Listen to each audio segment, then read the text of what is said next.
Please like, subscribe, and share the Sweatshop Podcast on the HTW Podcast Network.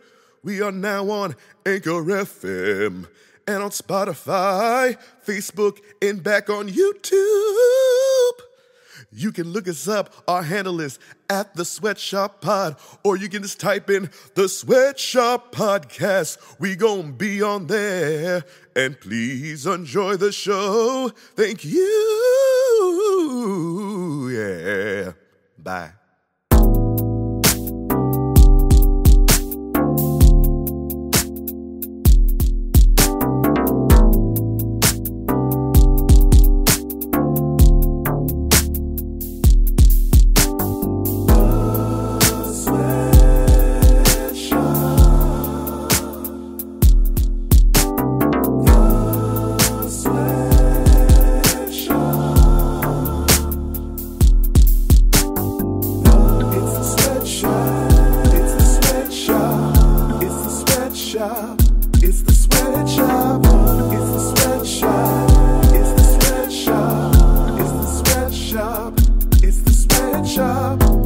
Welcome, everybody, to the Sweatshop Podcast on the HTW Network. It is me, your host, Sweats, and my co-host, the Maestro. It is mid-June, bruh. We got a lot of shit going on, man. But it's mid-July. July. See, I'm fucked up. I'm all fucked up. July, praise. I want it to be June still, but it is mid-July. I would prefer it to still be June. That would be real nice. Yeah, it's smack dab in the middle of July, coming up right here. And man, oh man, I must say, we got some good stuff coming up in a little bit. I know we got some things going on. Legends of Hamburg about to pop off. Let's talk about a little bit about that first off. Jump off right off the bat about Legends, because that's popping off soon. Yeah, it's coming up in a little over a week. Yep. Is Legends of Hamburg. Not only a convention, but there's going to be wrestling afterward. Obviously, yours truly will be there with the HTW Network, Camp Leapfrog. So we'll have our own table. We're bringing a world famous CB, Ring of Honor star, and also Camp Leapfrog, camper, shall you say, camper, mentor, yep, all that kind of good stuff. We're also bringing the Dark Horse Johnny Moran with us. Nice. He'll be there as well at our table. So if you want to come by, meet any or all of us, make sure you get to Hamburg on Saturday, the 24th. So 10 days from when we're recording, because we're recording this on the 14th. That's right. So 10 days. For you, it'll be less than 10 days, but make sure you get your tickets for the convention. That's at the Hamburg Fieldhouse, historic Hamburg Fieldhouse, where they used to have some old WWF tapings and some WWF tapings and stuff like that before Vince McMahon expanded to the national scene. They used to tape in that area. So it's a historic venue for that. There's going to be a lot of legends there. There's going to be a lot of independent stars there. It's a pretty vast list. I know we went through it last week, so you can check that out from last week. If you want to see who all's there, lots of great stuff going on there. It's not going to be your typical convention either, because normally your typical convention, you just got like the stands with your meet and greets. You got the meet and greets with the wrestlers. You got the merch. You can buy all the figures, magazines, all that kind of shit, and then that's pretty much it. But this place, they're going to have food trucks. They're going to have axe throwing. They're going to have escape rooms. They got something for everybody. So it's not just going to be for the wrestling fans. You can bring the whole family. You can bring friends. You can come have some fun. So the convention itself is going to be from 10 a.m. to 4 p.m.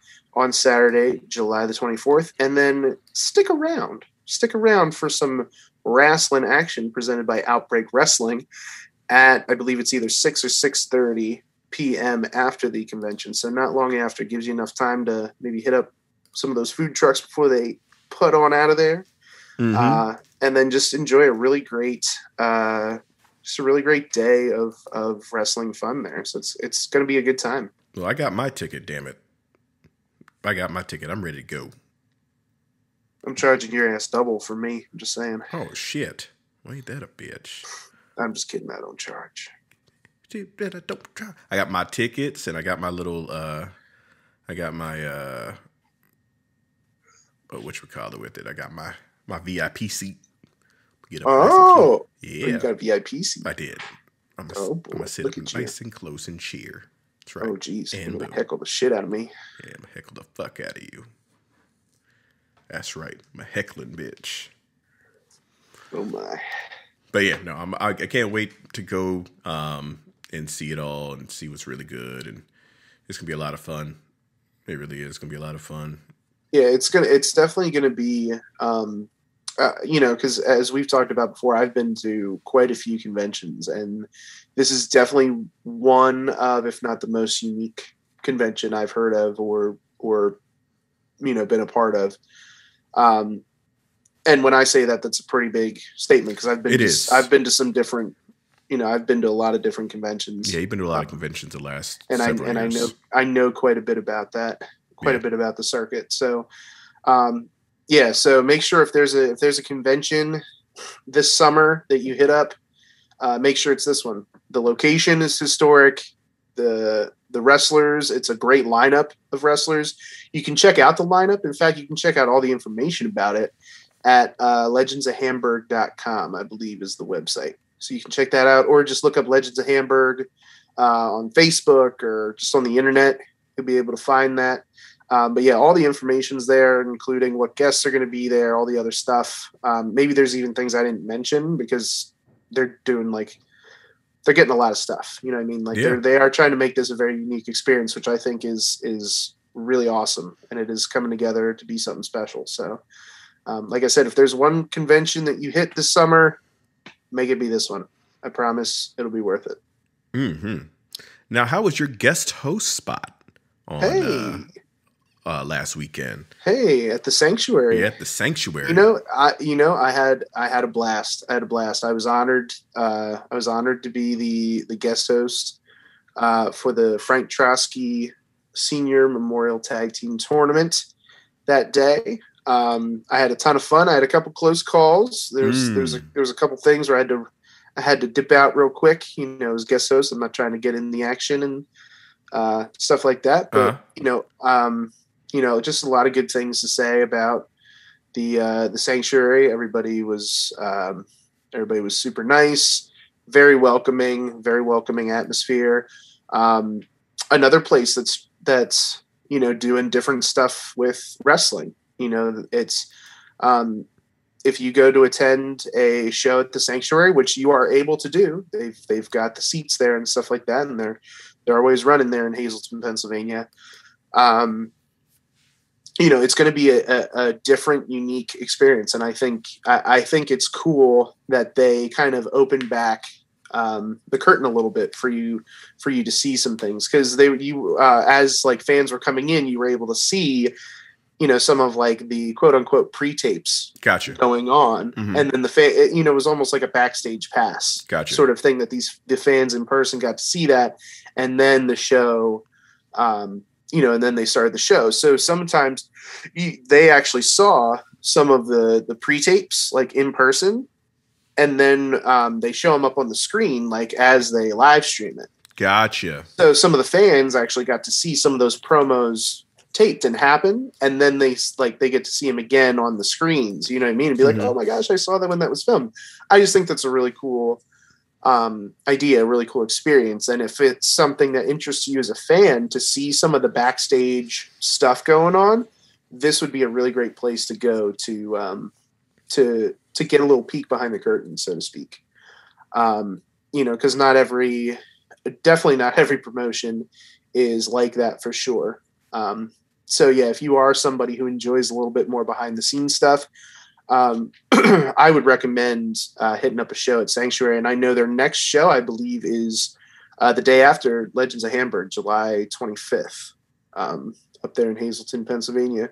Sanctuary Mania 10, I believe it's called. Okay. So you can check them out. I highly recommend checking them out at some point. I think it's usually $5 or $10 tickets, so you can't beat that. You know what I mean? It's a nice It's a nice facility, great people.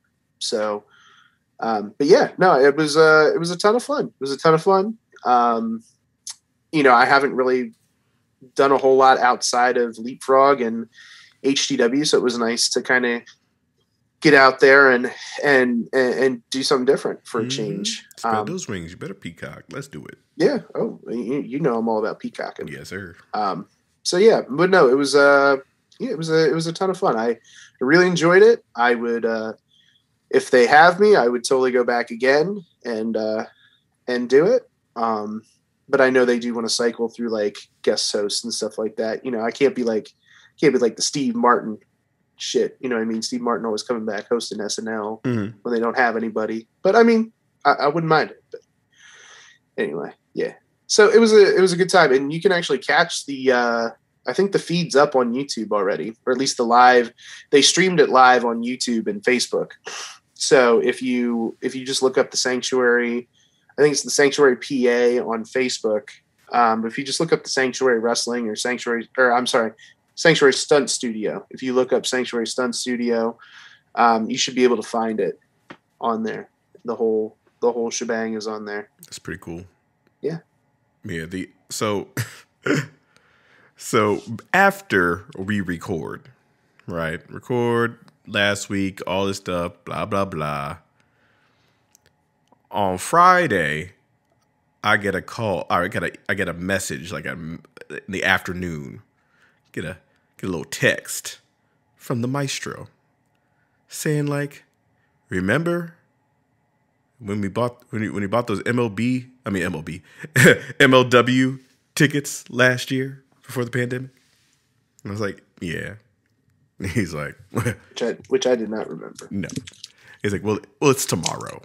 And I said, oh, what? I was like, oh, word. All right. And I was like, oh shit. So like, yeah, the whole thing, I guess, got rescheduled, and it got rescheduled twice. It was twice or maybe even 3 times. Yeah. Because I know it was supposed to be like, so originally how this shit all started was we were at the MLW show at the old ECW arena. And that was their last one. February of last year. Was that their last one over there? Mm-hmm. Yeah. I think so. It was either their last one period before the pandemic, or that was definitely their last one in Philadelphia. Yeah. So that night they were advertising that you could buy tickets for the Battle Riot that was coming up, which that's the version of like the Royal Rumble. Right. Mm-hmm. So that night in February, I bought tickets for Battle Riot because it was supposed to be then that summer. Well, COVID.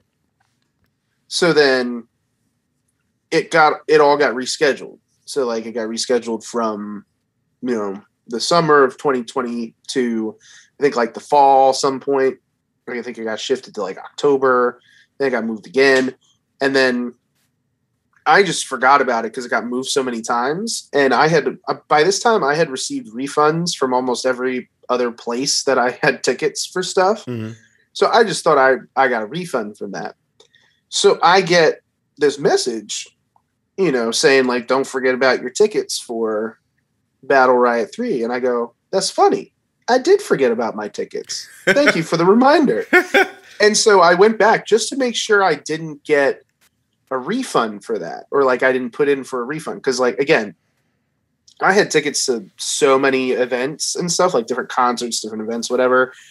And I know I'd gotten refunds for some things, not for others, and like holding on to shit, whatever. So I didn't know whether I had tickets for this or not. I looked back through my statements. I'm like, no, I didn't get a refund for this. I must still have tickets for this. Mm. So that's when I hit you up. I was like, hey, by the way, pretty sure I still have tickets for this. So, and meanwhile, my legs, like, so to preface this, like on Wednesday, I fucked my legs up. Like I was working out, my legs were fucked up. So Friday night, I was in pain. I wasn't in pain like I was. If you would have, like, if it was like Thursday, I'd be like, nah, because I wasn't able to like really walk like at all. Like I'd have been like some old ass man in there rocking around and shit like that. Like I was like, but Friday I was feeling like I was still like so. I was like, bro, my legs fucked up. And I was like, well, I wanted to see how I really felt like the next day. Luckily, I was feeling better. But I was like, shit. I was like, fuck it, I'll just go anyway. It's fine. It's fine. But the whole day was so fucking weird because between the traffic and your shit at Best Buy and then... that was awful. And yeah, then, yeah. Fucking got held up at Best Buy for this shit. Yeah. That was prepaid. Like a half hour or some shit, 45 minutes. No, it was more than that. It was at least 45 minutes. That's at least crazy. 45 minutes. That's crazy. But yeah, that shit happened. And then the stupid shit at Miller's Ale House. Now, I love me some Miller's Ale House. I really do. I am never mad at them until that Saturday. Because their corporate shit and their local shit don't have their shit together, apparently. They just don't have it together. To the point where I had to show, like, so they close at, I think, 11. I think that's when they close at 11 o'clock on a Saturday, which is odd. Considering everything's kind of opened up a little bit, they're still sticking to their 11 o'clock schedule, not their 1 a.m. schedule, which it normally is on a Saturday. That's neither whatever. That's fine. It's neither here nor there. Don't really care about that. Here's the thing. As I was looking it up, I said, they're not showing the fight. They usually show fights. And I know the one around me is open till 1 a.m. Because I have one literally, I don't know, 5 minutes from me, right? 5 minutes driving from me.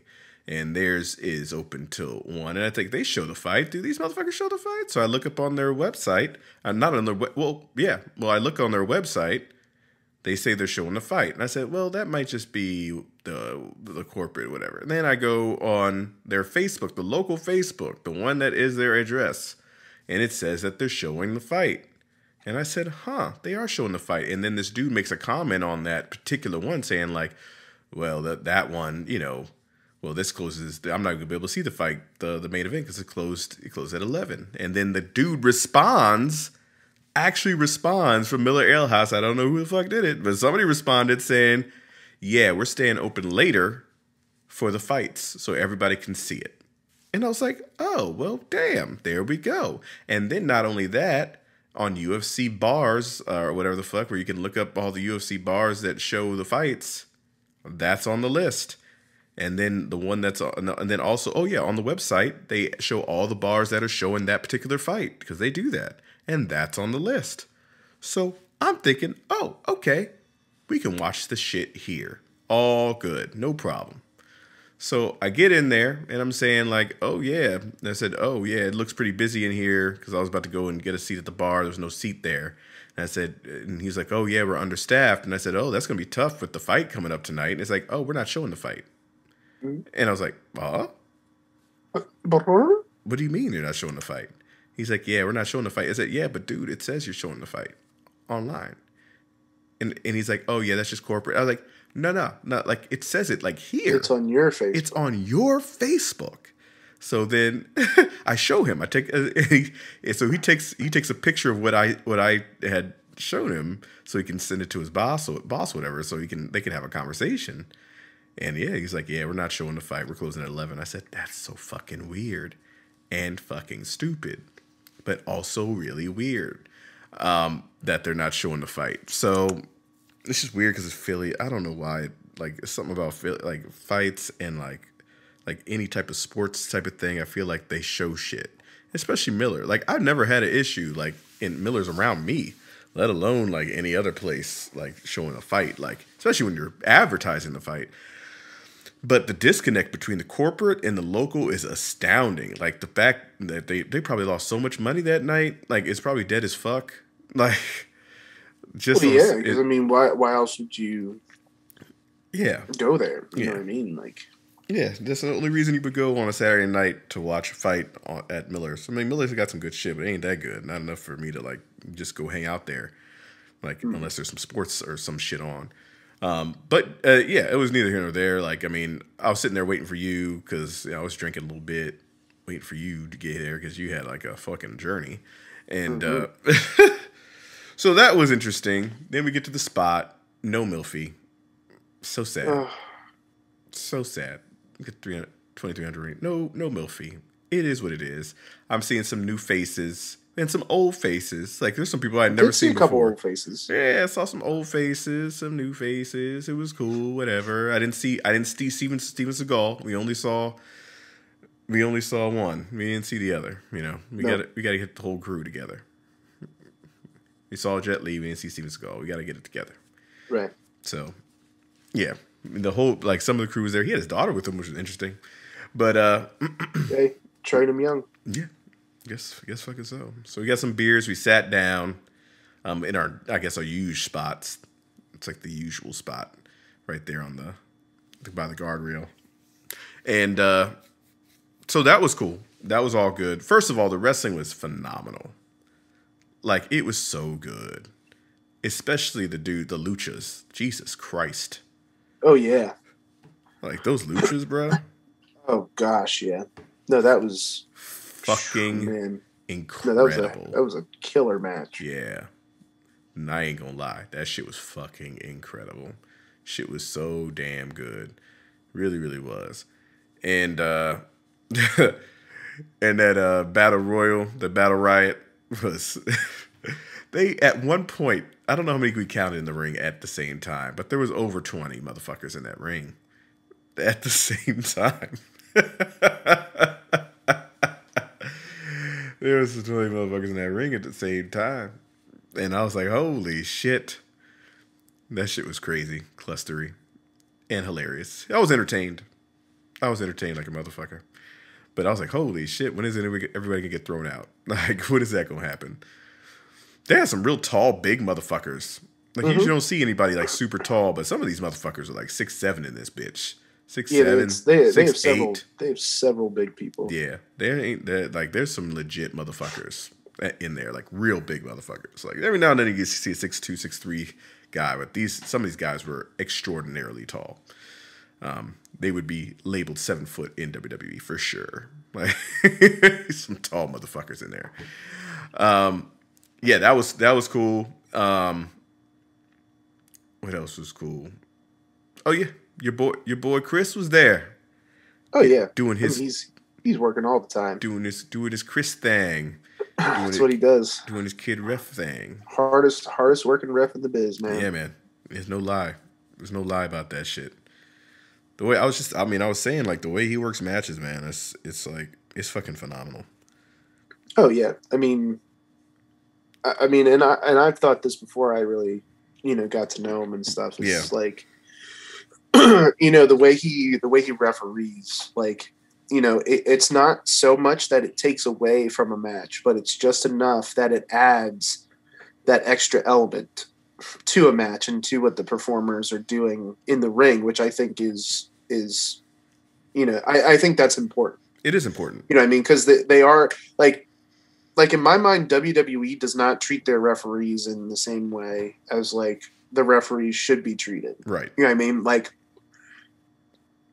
Earl Hebner maybe was a little bit overboard of an example because his shit was he made it like he made it that way, Yeah, but I mean like he would sometimes make it so it's like too much. It's like, okay, now it's become that's become your shit where it's like not just like different facial expressions or different, just the way you react to different things. Like the WWE guys, it's either the camera angles are that you don't see their reactions, or like they do these holy shit moments and they're just like, that happened.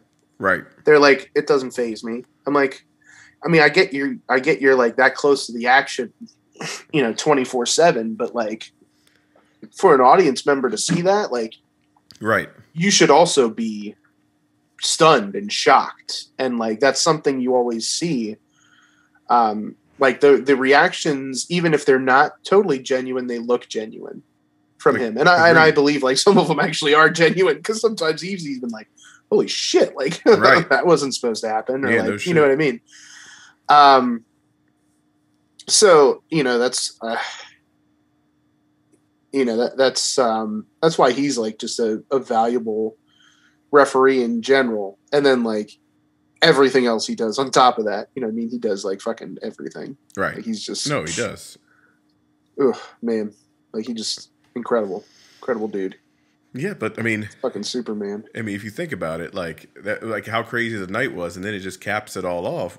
We got to take K-Dog home, back to his hotel. We did, yeah. Got to take a legend. Well, home, I mean, because under normal circumstances, I probably would have like given people heads up of like, hey, I'll be there. Like, yeah, guys, need help with anything or whatever? Like, absolutely. But this was like super last minute. Yeah, no. So I was like yelling at him. He was like, Chris was like walking by. I was like yelling at him. And he like thought I was a fan, and he just looks at me and goes, "Oh, okay." he was playing it off like, "Okay, this is some dude yelling at me." It's like, "Oh, it's this asshole. It's you, yeah. It's this motherfucker." Yep. Okay, yeah. No, that shit was funny. No, he's like, "Hey, yeah," and he's like, "Oh, you motherfucker." Yeah, he's like, "Oh, you didn't tell me." I was like, "I didn't know. I didn't know I was coming." Yeah, man. No, that's some good shit, man. I mean, it's like I said, he's a super nice guy. He remembered my name like he met me like one time. You know what I mean? Like that's that type of dude he is. So like, that's good shit. Yep, good people. Just overall good people. Yeah, 100%. Yeah. So I mean, it was just an interesting day from top to bottom. It just capped it all off, taking Conan home, taking Conan back to his hotel and shit. Well, because that detoured us too. Because like that was not something we were expecting. No, that was not a planned thing. We were trying to be like, okay, where can we watch the fight? Mm-hmm. And then it turns out it wasn't worth watching anyway. No, it was not. Dude broke his leg, and yeah, that's it. He was losing the fight anyway, but like, yeah, it wasn't a. He's just like a shell of himself, man. I don't know. It's just one of those things. It's just he's got to know at some point like he's not that good anymore, and yeah, it happens. Maybe. It happens. You're just not that good anymore, bro. It's all good. It's all good, and it's not like when the new crop comes in. You know what I mean? Like yeah. I mean, and this dude's been getting better while you've been out here. Like the same dudes you beat early in his career or whatever, this guy's been trying to get better and better and better. All the while, your ass has been out here, doing all types of fucked up shit. I have no idea. Just out here being Conor McGregor, but not like honing in your craft and shit like that. You're not really doing like MMA like that while these guys are real hungry. And you're not hungry like that anymore. You already made your money. You made your money off of with Mayweather. You have no longer have that hunger. After Homeboy choked you out, and after Mayweather, like you that's it. That's it. So your hunger is gone unless you come back with some hunger, actual. But I think he just lost his edge. Like whatever his edge was, he had lost it completely. And I never thought he was super great to begin with. But now it's like no doubt, Now it's a different scenario. Yeah, it's no doubt with that. But yeah, I thought the Philly shit was real cool. I thought it's just even interesting, but yeah, it was just cool just to be a part of that, just seeing everybody and get back into wrestling again. I thought my first wrestling thing was going to be at Legend of Hamburg, but it's not. Mm-hmm. But it's not. But it's not. Swerve. It's Swerve indeed. Swerved, yeah. All types of swerves, man. Lots of shit. A lot of weird shit happened this week. I hate even bringing all this shit up. But it's all sports related. I can't help it. Like, so, this dude, Barkevious Mingo, okay? Barkevious is a linebacker. He's been a linebacker in the league for, how long you say, 8 years, 9. He's a journeyman type of player. He's not a terrible player. He's a decent player. I think he's probably made one Pro Bowl or so. I'm not sure. He's been good enough to continuously get signed, but not good enough to like stick around in a place too long. Correct. Yeah, that's Barkevious in a nutshell. Like, I mean, let me see if he's made any Pro Bowls. Nah, I don't think so. No, he hasn't made any Pro Bowls. I think he was a touted. When was he drafted? Because I feel like he was drafted fairly. He was 23 in 2013. Yeah, it was 8 years. So Yeah, he's been I with mean, I feel like he was a pretty high draft pick, so I think that's why his name kind of resonates. Yeah, so he was. He's always been like, yeah, he was supposed to be the guy. He was in Cleveland for a few years. Then he bounced from New England to Indianapolis to Seattle to Houston to Chicago. Every year has been a different team since Cleveland. And then he ended up with Atlanta, but he never played because he got released because he seems to be a pedophile in nature. And again, I am not gonna. This is not like. I'm not trying to do like the guilty before the innocent, all that shit. Like I don't know if he's actually guilty or innocent, but it's not a good look at all. It's not a good look at all, and there's a couple of reasons for it. Usually, when they arrest somebody for this type of situation, for these type of situations, it takes a while for it to develop. There's a reason why they arrested him in the first place. This happened like 2019, I think. Like this happened in 2019, July 4th. So I mean, they've been looking at this for a while. Like I mean, not that particular thing, but I think they've been since January. They've been looking at it, trying to develop. Like get the evidence and this and that and the other. Well, have they actually been looking at it? Because I that's when it took place, right? No. So it took place. No, January is when they started looking at it, I think. Well, no, I'm saying the incident took place in July. July 4th, 2019, which is 2 years ago. Yeah, so 2 years ago. Right. Because that's where they were saying the now 15-year-old was 13. 13 at the time, correct. Yeah. Exactly. So what happened, just to kind of give the backstory, is he has a relative and I guess his friend, and they go to Six Flags. They have a good time. And I don't know. And this is where it gets iffy, is that if it's a relative and because they're calling it grooming behavior, because he paid for the things and took him to the store, took him to dinner and shit, and they call it grooming behavior. Is it grooming behavior if it's a relative and a friend? Like I don't know. Like that's the thing. Like I mean, depending on like if you have money, is it because wasn't it he was a relative of the friend, or he's a friend of the relative? No, so he's a friend of the relative. So they're together when all this shit is going down. So like that's what I'm saying. So like so there's the kid, right? Right. The boy that is the victim. Right.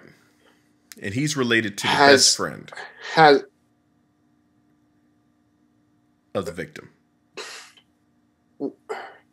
No, but pronouns. Who's he? Mingo is related to the friend. The friend. So the friend of this then 13-year-old boy. Correct. Who is also a child, right? Right. They're both kids, I'm assuming. Yeah.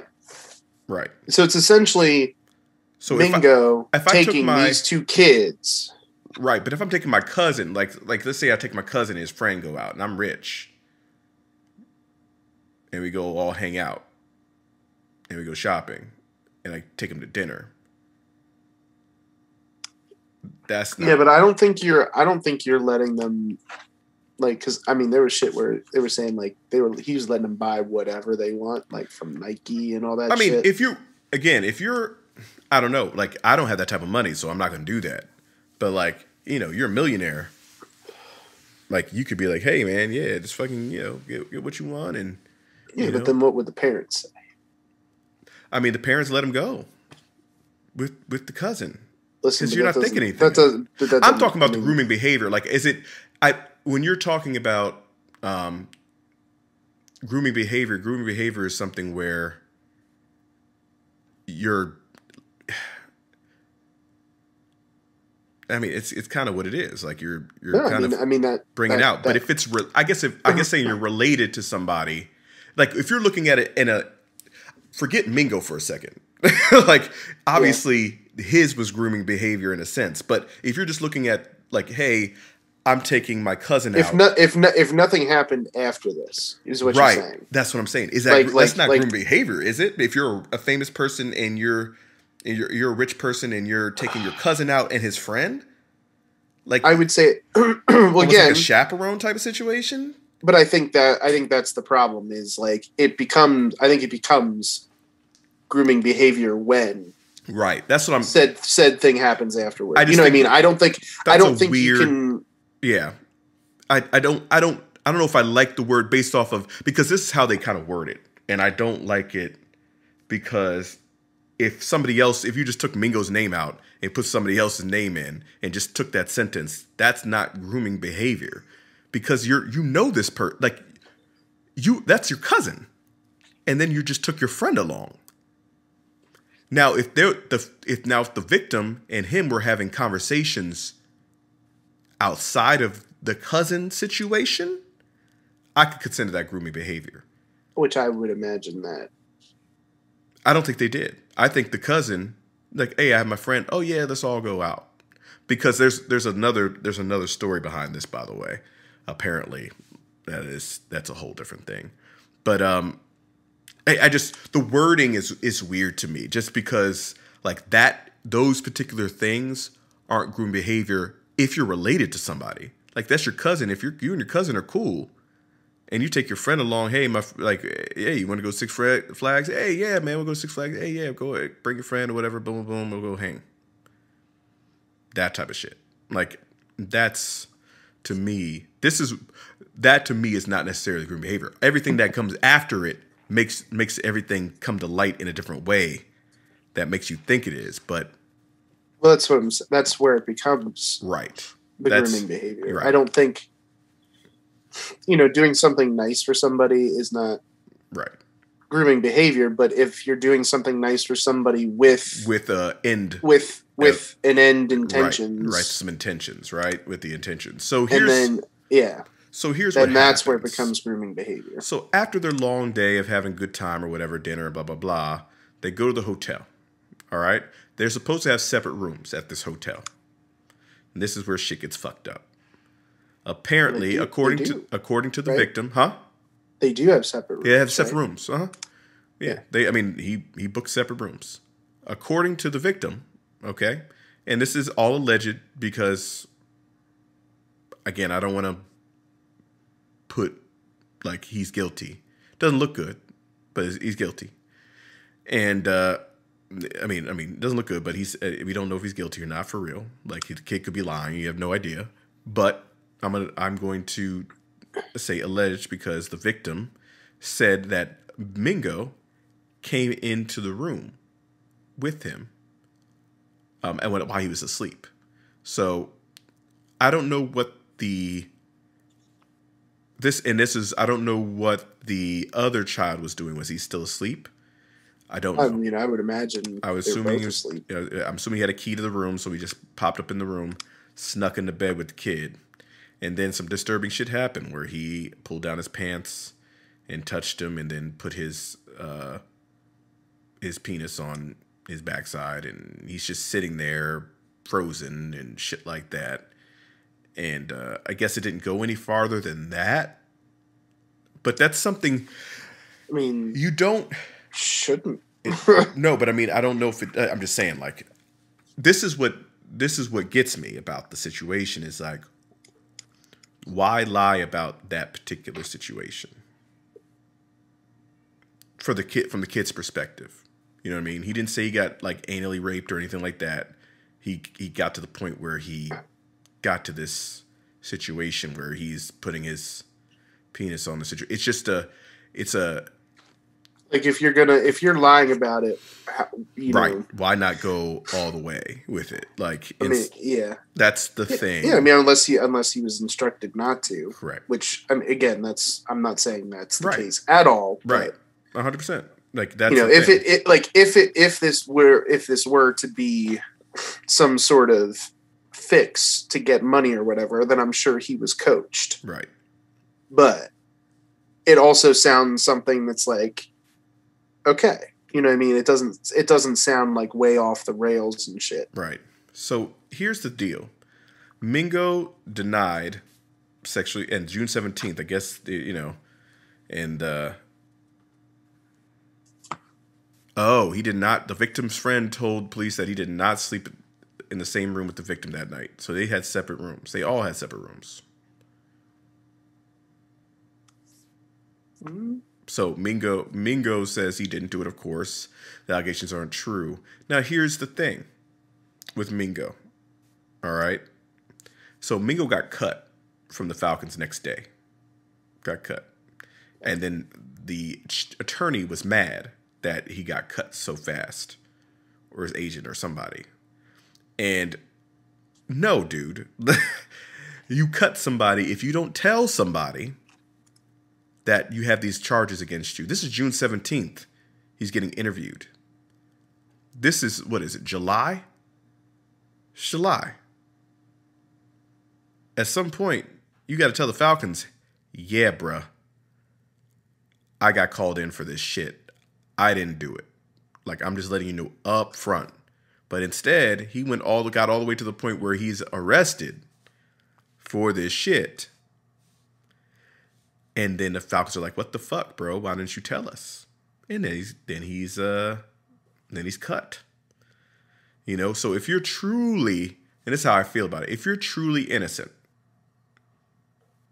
you gotta be upfront about shit like that. And that's another thing with me as well. Like, if you're truly innocent, you gotta be up fucking front about that. They've been on this shit since January. These guys have been looking at doing the research since January. All the detectives and shit like that been building evidence on this shit to arrest this dude. So, yeah, it's just not a good look. I'm not gonna like it again. The kid could be lying. I don't know, man, but it's just not. It doesn't look good. It doesn't look good in every way. No, it does not sound like it's. It does not sound like it is in Mingo's favor. So at this moment in Cleveland, apparently somebody had posted a tweet, and again, we don't believe everything that you hear, but this dude was like, "I'm not surprised." I'm not surprised. He said, "I'm not surprised." Like, he's known for messing with underage kids in Cleveland. Like, this is not a new thing. So I don't know if that's true or not. But apparently this dude was like, yeah, I'm not surprised. He's known, I guess, in some circles for doing that type of thing. Don't know. Yeah. Or having like some sort of bullshit happen. I have no idea. We'll know if other people come out like in some different areas. Because if this can't be the first time this has happened to them. You know what I mean? This, like, as far as like messing with like some underage type of situation or some, he's a 30-year-old man. Like, it's not the first time. This is not gonna be his first victim, right? Like, because now if one's come out, yeah, yeah. I'm just waiting for all the other shoes to fucking drop here because this. You would think at this point that's gonna happen. Yeah, because there's gonna be a motherfucker be like, oh shit, yeah, like he did do that shit to me, or some shit like that, And it's hard. You don't want. If you're a kid, a black boy or a black kid and shit like that, you're not trying to come out and saying, "Oh yeah, Barcavius," like, you know what I mean. Your rep and all this shit gonna go, like, you know what I mean. You don't want that bullshit on you. That's why you're probably not gonna get so many coming out like that. You know what I mean? Right. But yeah, it's fucking crazy. That's fucking crazy. And yeah, I mean, I truly hope it is all not true. Like, yeah, I mean, because you hope never, it's all not true. You never want to hear anybody go through that. You know what I mean? Like, I want it all to be a lie, but for everybody's sake. Yeah, and I highly doubt it is, unfortunately. Yeah. Now, what the fuck? Football? Richard Sherman? This shit happened today or some shit? I don't know, man. I don't know. I just saw it today. I don't fucking know. But like, Richard going crazy, and like, you don't hear shit about Richard Sherman like that. Not enough to call. I don't know if he's had anything like that happen to him before, right? Off the field. I don't think so. I don't think so either. Like, it's weird.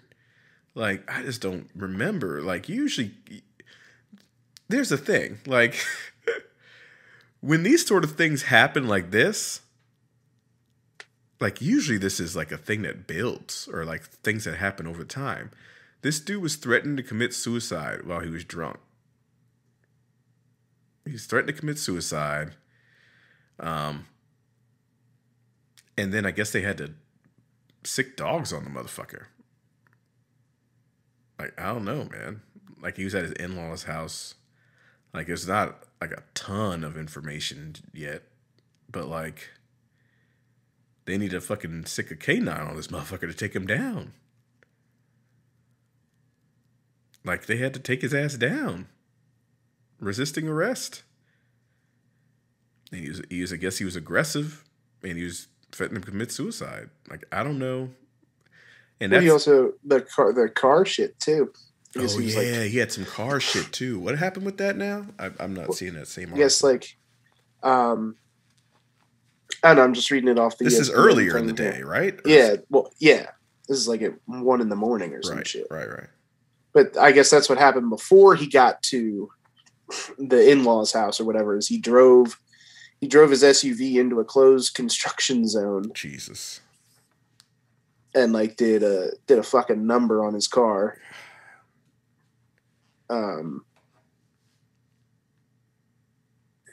Yeah, I mean that's what I'm seeing here. Yeah. So clearly, like, he was just,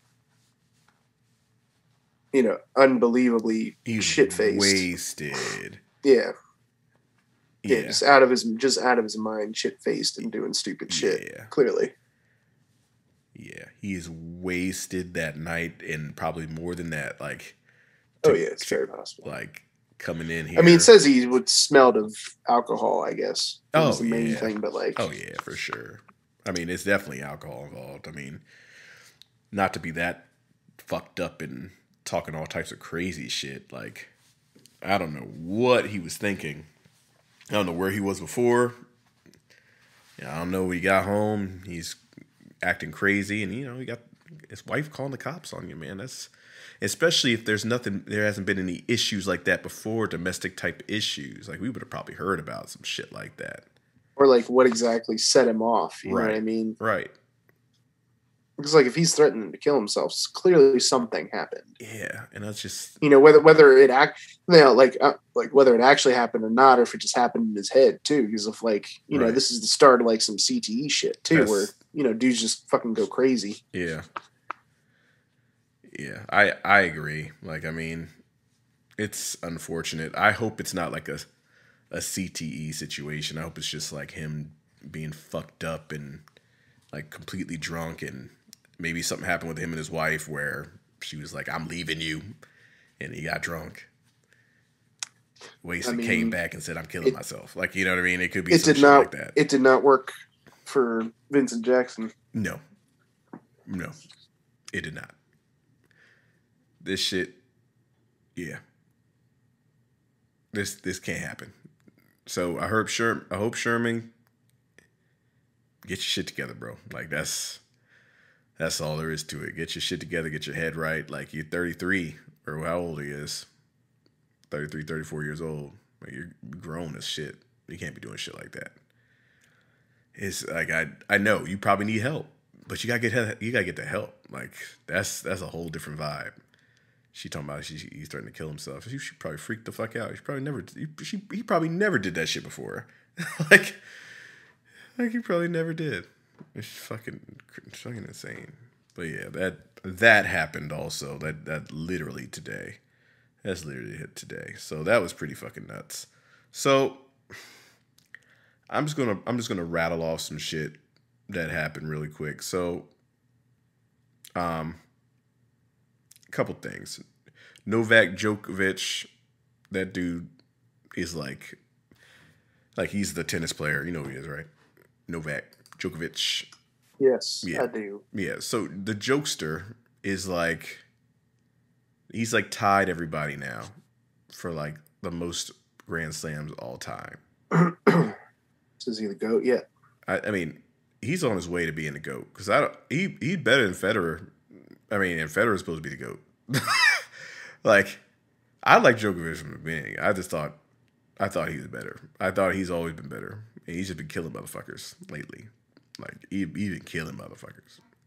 And he's a little younger. And all this shit. So, I mean, I don't know. Like, I'm excited. Like, I'm excited like to see, like, okay, this is the true GOAT. We had a couple motherfuckers, but now this is the GOAT for real. Mm-hmm. Now we out here doing the shit for real. Because it was between Rafael Nadal and Roger Federer, and those guys are going back and forth. Who is the GOAT? Right. And then this motherfucker comes along. It's like, nah, I'm the shit. Fuck you. Got you.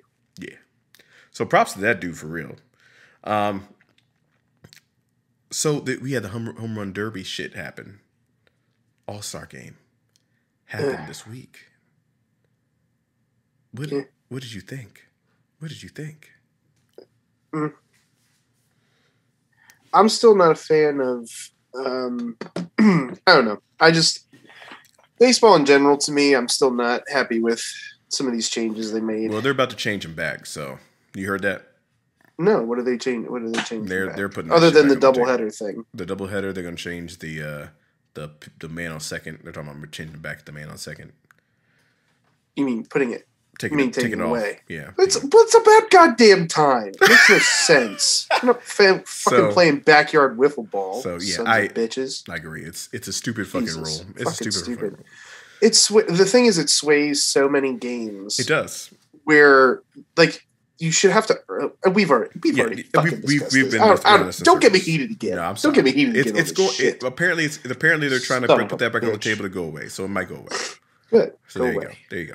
Fucking, if they had any goddamn sense, it wouldn't have been there in the first place. I mean, that's fucking Rob Manfred going back to his wiffle ball days. Yeah. Goddamn idiot. But the home run derby, I thought was entertaining. It was good to see Trey Mancini back out there doing his thing, man. Yeah, it was a nice story. It's a nice story. That dude can hit the fucking ball though when it's 70 miles per hour coming at him straight ahead. I tell you that much. Fucking what you call it? Polar bear, that motherfucker. Oh yeah, Pete Alonso. Yeah, he can hit that motherfucker straight, 70 miles per hour. He's nobody's better than him than that. Nobody better than him than that.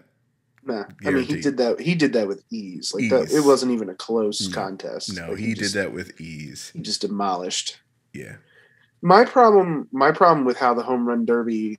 Actually, I got several problems with how the home run derby is structured now. Oh, you don't like the structure? I like the structure. I don't. And here's why. Okay. First of all, I don't like that they're seeded. Because Pete Alonso... I could deal without that, yeah. Because there's no way Pete Alonso was the 5th seed. No. He's the defending home run derby champion. Well, they do it by home runs. Well, so then Trevor Story should have been 8th, and he wasn't. Oh, what was he? He was 11th. He had 11 home runs. Trevor Story should have been 8. Oh, well, what was he? Not 8.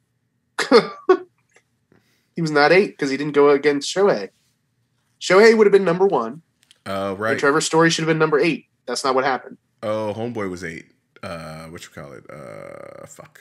Fucking Washington Nationals. That motherfucker was 8. Soto, thank you, Juan. Yeah, he was 8. Oh, that's interesting. So I don't like the matchups. I think it should just be that everybody gets up there, you hit as many as you fucking can, and then you next 4 move on. Do the same thing. Next two move on. Like you do that, or you can do it by total. I don't give a shit. Yeah. Either way, I don't give a shit. Yeah. Because then it could make the first round more important. Well, what else? What else don't you like about it? So what else I don't like is I don't like that. I personally like to admire the home run after it's been hit. Like I want to look at that fucking skyrocket the entire way. Oh, so you don't like the time? No, I like the time. Here's what I like about it is you see more of them. You see more home runs. But if I don't get to enjoy them, I don't really care. That's fair. That's just my opinion. That's fair. I mean, that is a warranted opinion. I like the time because it's more exciting to me. See, time and running out. You're trying to hit the ball. You got so much time left. That's exciting. I do understand that. So what can we do as because I like the time, okay? I do. I like the time. What can we do to be able to without like so you can admire the home run with the time allotted? Like, you know what I mean? Like, 'cause I like the time, but I also understand the need for admiring the home run. So what's the compromise? Well, I think the because I think the umpire, as soon as it crosses the threshold of the stands or whatever, then they let them go. Because like sometimes the ball didn't even hit the stands yet, and they're swinging. Oh no, they cheating. Yeah, no, there's cheating. Yeah, there's cheating involved. So like you have to wait until that ball lands. Correct. And then you go. You know what I mean? Like you've got to so see that ball. There has to be a strict rule. Yeah. Like I think that, and I think that's what fixes it. Mm-hmm. Do we get a little bit less home runs? Probably. But at the same time, I think being able, because like I watched the Statcast version. I don't know which version you watched, but I watched the Statcast version because I like looking at all the shit. Like they were showing like launch angle and like speed and like all that kind of shit. No. So I like watching all that. I like watching all the information about it. Mm. So to me, I'd rather have it that like, okay, they hit this home run. We follow it all the way. Boom, that shit lands. Okay, now you can pitch again. Mm-hmm. So maybe that adds another minute or two onto the time. Yeah, so you add some more minutes to the time. Yeah, so maybe add like 1 or 2 more minutes to the time itself. Right. But then everybody gets to like admire how. Like, I don't know. Some of those motherfuckers went 5.10 or whatever. Well, that's what I'm saying. Yeah. I mean, Soto hit one that was 5.20, and I was like, oh shit, I would have liked to see that. Right. And you like barely got to see it. You know what I mean? Right. Because I doubt the regular broadcast really like shine light onto it, because it was like, you know, they're already on to the next swing and they're pulling up the stats of like, oh, by the way, that was 5.20. It's like, well, shit, which one? You know what I mean? Like, it was just too. It was too much, and that's why again I don't like the matchup system, because in the system it's in right now, it is about how many. But yet Sal Perez hit more home runs than some of the dudes that advanced. Oh yeah, Sal. So then you're killing it. Yeah, so then you're kind of going. It's just he got matched up against Pete Alonso, who's the 5 seed. Yep. Which he shouldn't have been the 5 seed. Right. He should, you know. Defending champion should at least, like, I don't care how many home runs he has now, should at least be like the fucking 1, 2, 3. Like, he should be in the top 4. Right. He shouldn't be the 5th seed. Right. But like, you know, because he got paired up with him, he didn't get to advance, when like some other dudes who didn't hit as many home runs did get to advance. And then you see like bed shitting. You know what I mean? Right. So like, I don't think it made it, like, to me, I don't think, oh my gosh, because somebody hit 40 home runs, if I didn't get to enjoy it, I don't care if they hit 40 of them. That's fair. You know what I mean? Fair. I'd rather see a dude hit 20 to 25, but then I get to watch it and be like, holy shit, that was a bomb. Right. Like, get to see where that shit lands. Like they were saying like, you know, it was off this. Like it was off the scoreboard. I want to see it go off the scoreboard. That is fun. You know what I mean? Like that's fun. In fact, put up more targets. Remember they used to do that? They used to put up targets and shit like that. Yeah. Put up targets. I like that. Why not?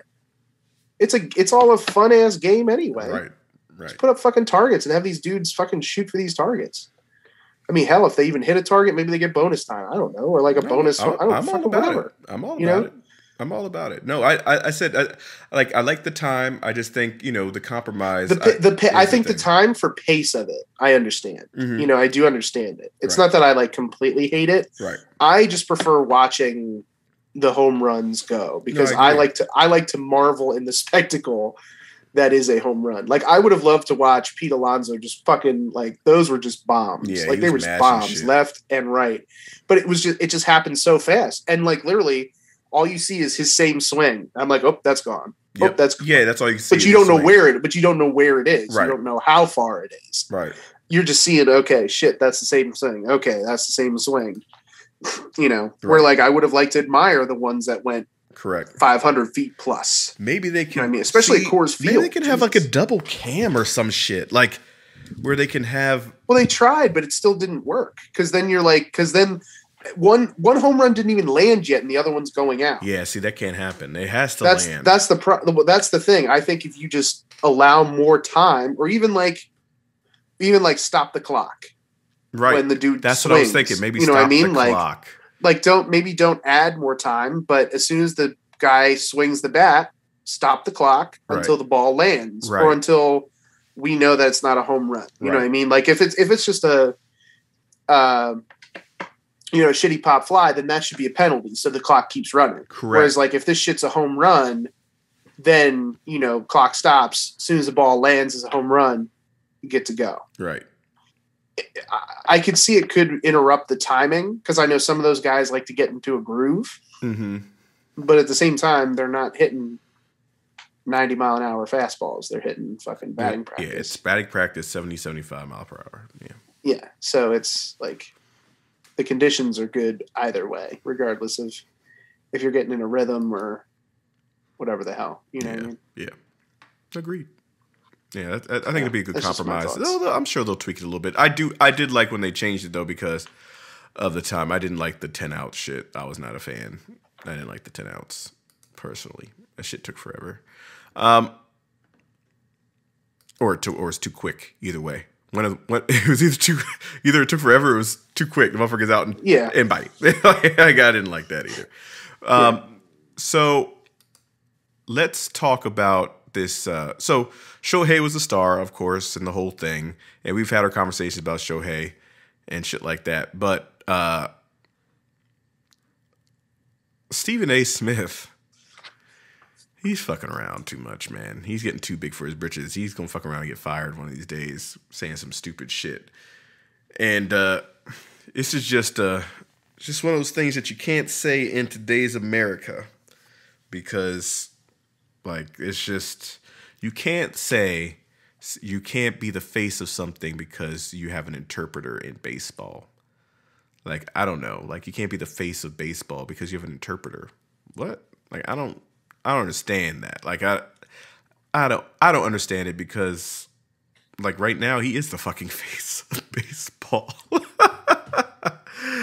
Like, that's who he is. Him and Tatis. I was gonna say, I would say Tatis is more so. Well, I mean, I think of Tatis at first, but boy, you know what makes me mad, by the way? Makes me mad because this MLB The Show, this current one, has Tatis on the cover, right? It has Tatis on the cover. But the MLB The Show, like the actual road to the show, is like based off of like Shohei Ohtani. Like it's all about being a two-way player and shit. Like coming up the ranks as a two-way player and shit like that. It's just interesting. I don't know. But I think they're both like, I think it's like 1A, I think it's like 1A, 1B right now. Because Tatis is like dynamic and shit like that. He's like super dynamic and does all this good shit and blah, blah, blah. Yeah. And then you have Ohtani, who's like, honestly, like a one-of-a-kind player right now, doing it with humbleness and shit like that. So, yeah, dude, stop that shit. Dude, getting his batting practice pitcher to move the cage and everything. So he doesn't take batting practice ever. So he couldn't make it out of the first round. He doesn't take batting practice because fucking pitcher. Exactly. He's hitting 33 home. Yeah, 33 home runs at the break. Fuck, it's insane. It's insane. And blind squirrel finds a nut. The shit. I would find that fucking blind squirrel. That's what the fuck I would have find. Well, that's fine. Show me where. That's fine. He got all the nuts. He got all the nuts. Listen. There's some people who should not have won MVPs that did. So yeah, that's fair. I mean, like. No, you're right about that. I'm not. He gonna win MVP though. I'm not discrediting what he's doing this year. I'm discrediting of the people who think he's going to continue doing it. You need to see it happen first. Oh, that's sure. the thing. I know. I have like I'm not on the hype train until I see past this year. That's fair. Other than that, right now it's too much. No, I'm putting in the Hall of Fame right now. So I don't even do this normally, but like right, I'm so like enamored by this shit. Like it's crazy. Just go ahead and put him in the Hall of Fame. Go ahead and do it. Enshrine this motherfucker. Yeah. Go ahead. Go do it. See what happens. I'm gonna put his ass on a pedestal. Jesus. Never put the pussy on a pedestal, man. I would say actually once he actually hits the number of games that Babe Ruth did it, then come talk to me. Well, I don't know if he'll. Well, I don't know how many games he played, but I don't think he'll do that. But if he plays 8 years under his current conditions and what he's doing right now, maybe not hitting like, he's going to end up like if he's on pace for like fucking 70 home runs or some shit like that. He's not going to hit 70, but like no, he's not going to do that every year. But at the same time, if he's still banging like he was hitting 40 home runs a year. I was going to say if he's doing 30 to 35, I'll even give him that. Yeah. I'll even give him 30 to 35 homers. Yeah. A year. Yeah. If you're doing that a year on top of pitching, 3 ERA, 3.35 ERA. I give him 3 on top of pitching that way. I wouldn't give him a 3.5, but I would give him. Because he doesn't take batting practice. I'd give him more slack hitting than I would pitch him. No, 3.5 is good. That's all-star level. Not for somebody who's a pitcher like that. That's all-star level. 3.5 is all-star. Ugh. It is. You got low standards. People in the Hall of Fame on 3.5s. No wonder the National League always loses. Oh Jesus. They do. They always do lose. No, but 3.5 is respectable. 8 straight. Bro, I don't even pay attention to the goddamn game. I really don't. I do enjoy the game because they always mic up Freddie and they always like to mic up Freddie Freeman and shit. They did it. They mic'd him up. He goes, if Aaron Judge gets on base, he's gonna make me look small. Yep, he did. It was hilarious. And he does. He makes it. He's motherfucker 6'5".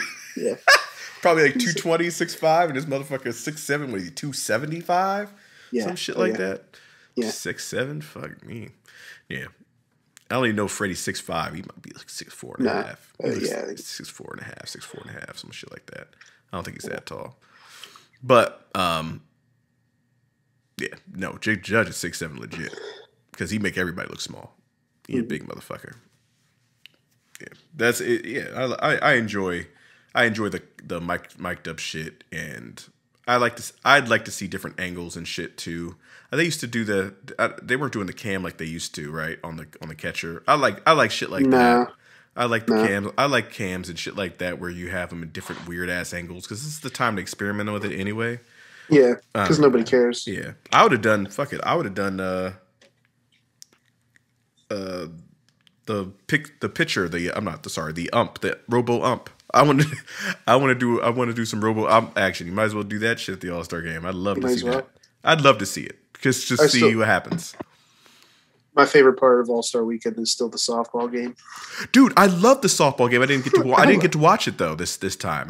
It was a shellacking. I love as always. Yeah. I love the softball game. It's like my favorite thing to see all the celebrities. Yeah, it is. It's great. I didn't know half the people, but it's funny. Yeah. It's just funny to watch. Yeah. You get to see some of the guys who are like, oh, you're actually an athlete. Like I remember Nelly was out there like killing it for a while because he could actually play. That was Quavo. No, I know. That was Quavo. Quavo's an athlete. No, I'm saying this year. This year. That was Quavo. Quavo's an athlite though. He plays basketball well, I know. too.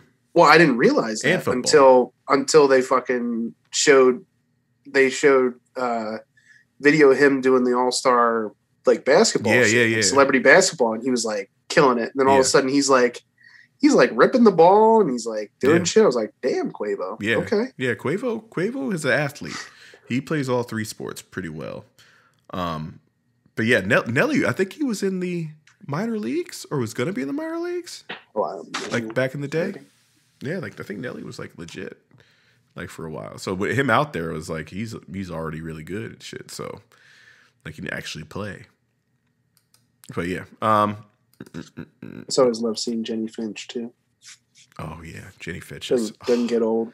Man, doesn't get old. And she doesn't get old. She still looks fine. That's what I'm saying. Damn. Saying. She is good looking. Period. Period. There is no doubt about it. She is good looking. But yeah, so I don't know, man. Like Stephen A needs to chill, man. Like you just can't say that shit right now. You can't say shit like that. Even if some people are thinking it, like there's some shit you just can't say. Like you just can't say shit like that because Shohei is like a face of baseball, and I know it has recently come into this way, but like people are really feeling him right now. If he wasn't with the Angels, if he was with the Yankees or some shit, like bro, he'd be the fucking man. Like, are you kidding me? Like he would be the man. And with his calm ass demeanor, like I don't see him getting that rattly shit. You know what I mean? like coming to the Yankees and shit. I don't think he'd get like super rattled. Some people you can tell that might get rattled just based off of like their demeanor. They can't handle shit like that. But I don't think Shohei would. I think Shohei would produce even there because he has that kind of vibe with him. They'd like him for a while, that's for sure. Yeah. Oh, speaking of the Angels, they drafted all pitchers. Did you see that? I did not. No. All 20 rounds of the MLB draft. I mean, because they don't have any pitchers. Well, exactly. They said, "Fuck it, we're going all in." All in. They don't have any real pitchers. Well, you have to. I guess they figured we're going to at least get one. Besides Shohei, we're going to get one. No, they don't have a real pitcher. Oh, stop it! Stop it! Stop it! When your best pitcher's a hitter. Hey, when your best pitcher makes the All-Star game for pitching, goddamn. Well, I think that was just a... No, bro. His ERA, he's good. He's been pitching well. Oh, shit. Y'all here hating out here. They just wanted to do it. They were like, "This is the best year to do it. We're gonna pull the trigger." He'll do it every year. Watch him. He's not gonna do it. He'll be a double. Does it count for 2 All-Stars? Now is it a 2 All since he did it for both? Is he a 2-time All-Star now that because he did it for both ways? Yeah, should be. Fucking breaking records out here. It's insane. So let's talk about this. Let's switch to wrestling really quick. Money in the Bank is coming up. Yeah, I was just looking at Shohei's stats. They're okay. Yeah, they're like okay. What does he have? 3.49 ERA. Yeah, that's All-Star level. 13 games, 4-1. 67 innings. Where the fuck are the strikeouts? Why can't I see the strikeouts? 87 strikeouts. Yeah, that's good. So far. So on pace for like 160. 160. It's not terrible. No.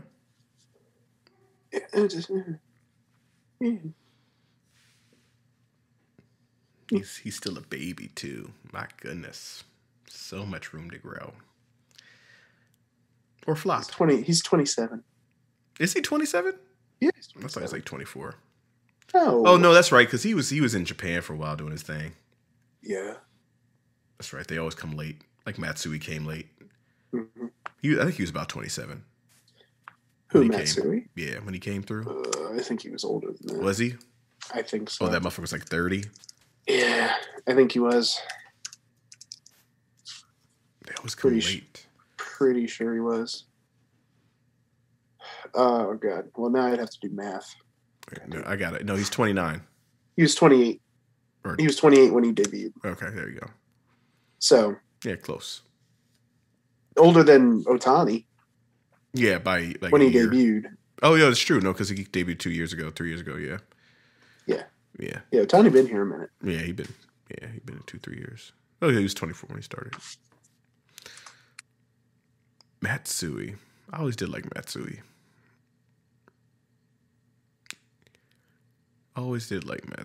He didn't live up to his home run hype, but he was a good player. Yeah, because he came over later. Yeah, in my opinion. Yeah, he came. By the time he adapted, he was too old. Yeah, it's true. And there were some years he wasn't able to play. Yep. He wasn't able to play a full season. Yeah, I remember that. He's a good player, though. Good player. Yeah. Anyway, so wrestling, right? So you know that dude? I know you've seen his shit, like David Bakhtiari, whatever, from Green Bay. Yeah, dude who's chugging the beers. I think he would be a phenomenal wrestler. I think I just look at him. I'm like, David Bakhtiari would be like an amazing wrestler. He has like the whole like fucking thing going on with him and shit, like the fucking whole long hair and the fucking big ass motherfucker. He does have the look. He's just huge. He got a look. He's about huge. He's huge. Got some personality. Yeah. No, I agree. Yeah. I agree. I think he'd do. I think he'd do well. When he retires, he needs to go that way. Because he'll retire at probably like 35 or some shit. He'll have plenty of time. That's like prime time for wrestling. Yeah. Fucking do it, bro. So, Money in the Bank is happening. We got some money and we have some banks. It's one of my favorite pay-per-views. I like Money in the Bank. But they've been fucking it up lately with the champions and shit. Like they've been fucking up the cash-ins last couple of years. I don't know why. I think it's just maybe because they have no to plans make it, for it. I don't know what the deal is. Or because they just have to make. You can't cash in every year and be successful. No, you don't. You don't. But like, I think like the last couple have been like really weird. Like it didn't make much sense. Like what was happening, and I get it, but like it was still weird. Like the shit with what you call it? What's your boy's name? What, Otis? Otis, yeah, the shit with Otis, and like that whole. I mean, that got him. situation. That got him to a point. No, it got him somewhere. I mean, but like again, it was just. I didn't really like the vibe of it. Like I was like, well, are we going to take it seriously? Or are we not? And it wasn't really serious, so it kind of just continued through until we got to Bobby Lashley eventually. What else? Who else? What was on the other side? Was it just that one? What do you mean? It was just that, right? Just the ladies. Who cashed in for the ladies last year? Well, it was because it was Asuka, but then Becky Lynch gave up the title because she went to go be a mom. Right. So Asuka then became the champion. Right. So I mean, wasn't the worst thing. Nah, that's not terrible. Asuka's been good. Asuka's always been good to me. Yeah. So, so we have some shit going on. I guess the Mysterio, is that going to happen? I guess it's a prediction. They don't have it like set in stone, but Mysterio's and the Usos. I mean, I would imagine so. I think it's going to depend on what happens on this SmackDown. Right. But that's how the last SmackDown left off, was with Mysterios. So I can see the Usos winning this title here. I mean, I could see. Yeah. I mean, it makes sense. Cause then, unless they're going to do it at SummerSlam. Nah, I don't think so. Because then I think they're going to have everybody with. See, here,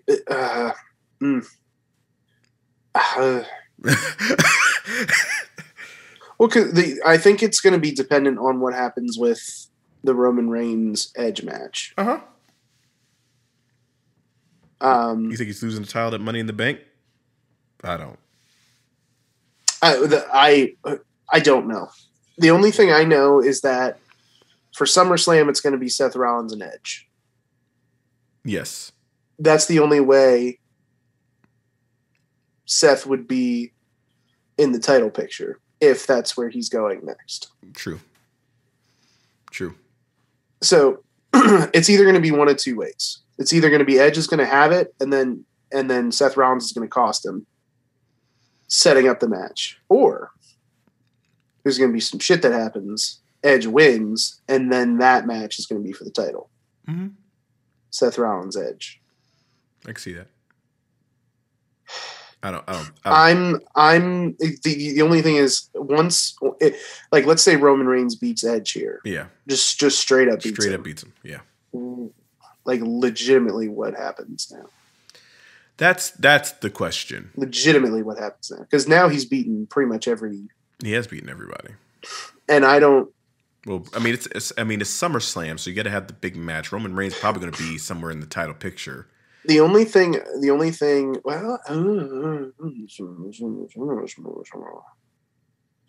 Seth Rollins, I heard Brock might be coming back. Yeah, but he's not coming back for that. If he's coming back, he should be coming back for Lashley. Period. End of story. I mean, I agree. You know, because we've already seen Brock Roman Reigns a billion times. Yeah. And that's not going to be a moneymaker again. Right. To me. I mean, so if you look at the men's Money in the Bank. I'm really interested in this men's Money in the Bank. I think it's I think it's a phenomenal list of folks. It is a good list of folks, but as far as like the outcome is concerned, I think there's only really two outcomes. What do you think? I think it's either Drew McIntyre or Seth Rollins. No. Yeah, absolutely. For Money in the Bank? Uh-huh. Yeah. Yeah. Because then, so this was my original train of thought. Uh-huh. Right. Is that, so Roman Reigns beats Edge. Okay. He's basically got nobody left on SmackDown to go through. But Drew McIntyre wins Money in the Bank. Right. Drew McIntyre can't challenge Bobby Lashley anymore. Right, he's done. So he comes over, challenges Roman Reigns, sets that shit up. Because that we have not seen yet. No, we have not. Well, we did. Nope. We didn't, though. Not in this capacity. No, but we saw a Survivor Series. Was it Survivor Series? Was that when it was? I can't remember. What? Wasn't it champion versus champion? Survivor Series? I mean, it's almost a year ago, so I'm not mad at it. I don't remember, I'll be honest. If it did happen, it wasn't memorable. No, but he did win, I remember. I didn't think it was in this capacity. I mean, it was on title versus title or anything. It was, it was the bullshit without the title on the line.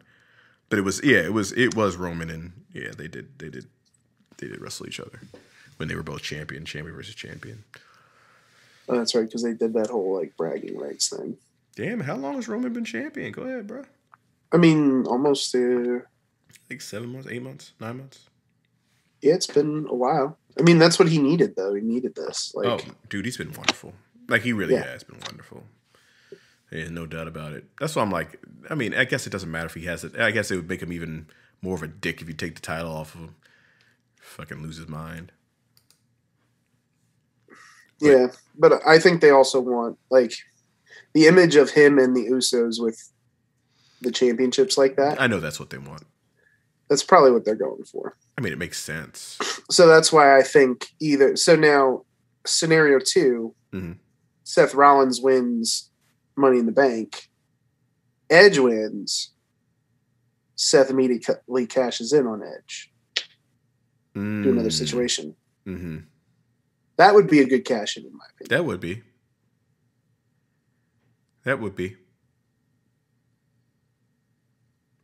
I think it could be somebody entirely different though. I think it's more wide open than you're thinking. I don't. For Money in the Bank, I think it is. Nope. Unless they're going to do some swerve that doesn't pay off in the end, like they did with Otis or Corbin. Well no. That's the thing. The only plausible options, I think at this point, you got those two, because those are the guys that have been kind of positioned to be in that spot. I mean, they can be in the spot without winning the Money in the Bank ladder match, though.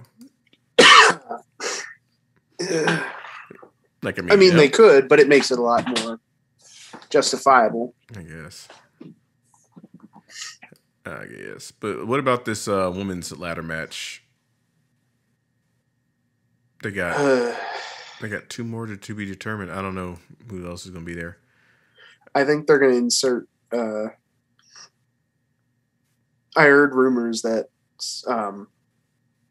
that's going to be DeVille's in-ring return. Oh, I'll be down with that. So that's one spot, and then I could see them either throwing Toni Storm in there because she's coming to SmackDown. That's right, she's coming through. So yeah.